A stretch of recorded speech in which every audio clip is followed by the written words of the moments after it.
আবহাওয়ার একটা fur difference আমাদের সৌদির থেকে এখানে। ওই আবহাওয়ায় যা যেন সুস্থ থাকলে এবং কম বয়স হলে ভালো হয়। ভালো লাগছে ইনশাল্লাহ। অতএব আমার আল্লাহর নির্দেশ, ওখানে যাইতে পারলে ধন্য হব। হ্যাঁ, আল্লাহর কাছে দোয়া থাকবে, আল্লাহ যেন আমাদের ওদের কাজগুলো সঠিকভাবে করায় এবং এলাকাবাসী দেশের জন্য যেন সবার জন্য দোয়া করতে পারি।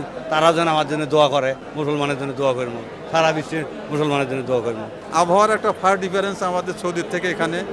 ওই আবহাওয়ায় যা যেন সুস্থ থাকলে এবং কম বয়স হলে ভালো হয়। আমি একবার উমরা গিয়েছিলাম তো ওখানে গেলে আর কি অনেক সমস্যার সমাধান হয় ইনশাল্লাহ। যতটা ভয় পায় মানুষ ততটা নয়, আল্লাহর অশেষ রহমতে ওটা সমাধান হয়ে যায়। খুব ভালো লাগছে। মুসলমানদের সবচেয়ে বড় ফরজ কাজ, এই ফরজ কাজটা যদি করতে পারি তাহলে পরিপূর্ণতা আসলে জীবনে। এখন আল্লাহ তাদের রহমত করুক, তাদেরও দেওয়ার সামর্থ্য দেব, এমনটা যেন হয়। সবাই সকল মুসলমান যেন একবার হলেও যায়, এটা দোয়া করি তাদের জন্য। আল্লাহ যে রহমত না করি তো পারতেন না যেতে। এই জন্য আল্লাহর কাছে লাখো লাখো শুকরিয়া আদায় করি, আমাকে যেন তাই কবুল করছে বা যাইতে পারতেছি। হ্যাঁ, হাজীগঞ্জ বলতে চাই তারা যেন সুশৃঙ্খলভাবে হজ করে, তাদের পরিবারের বা পাশাপাশি যারা আছে তাদেরকে উৎসাহিত করে। এটা সৎ উদ্দেশ্য, মহৎ কাজ।